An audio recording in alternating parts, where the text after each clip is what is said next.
because if you find this and you do it right, you're going to feel relief right away.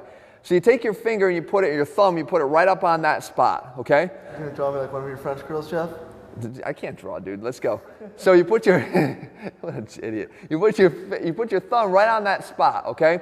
From here, now all you're going to do is use your own pressure from your hand and then move your leg in a certain direction, okay? Now, what you don't want to do is you don't want to start reaching for a lacrosse ball and putting it underneath you, because when you're in pain and you're already inflamed, you're putting too much pressure on this area. It's likely to resist what you're trying to do and not help you to fix it, okay? In this case, you want to use the top-down pressure that you can control.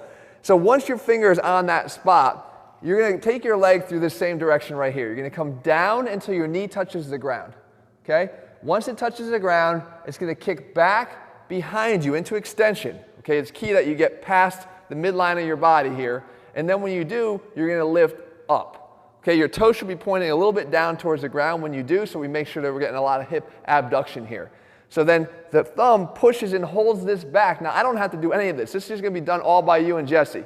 You're pushing as hard as you can into that spot. He comes up, he lifts, goes down, touches down nice and slow, back into extension, lifts up, toes pointing down, and every time you feel that, right, Jesse? You can feel it flossing through there. You do this about 10 times, okay?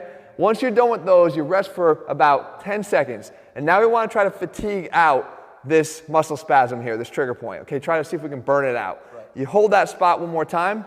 You get right back into this position. So the leg, again, back into extension, toes pointing down, abduct it, and hold it, and squeeze it as hard as you can. In other words, lift this up, squeeze it as hard as you can. Now, he's groaning over here. One of the interesting things that you're going to notice is that when you have issues here and you get this frequent low back pain, this muscle is probably really, really damn weak. And this alone feels like agony. You can't even hold it up, even though you...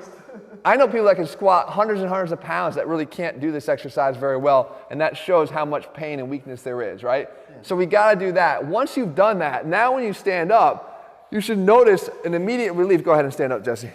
You should notice an immediate relief in the amount of discomfort that you feel in that spot.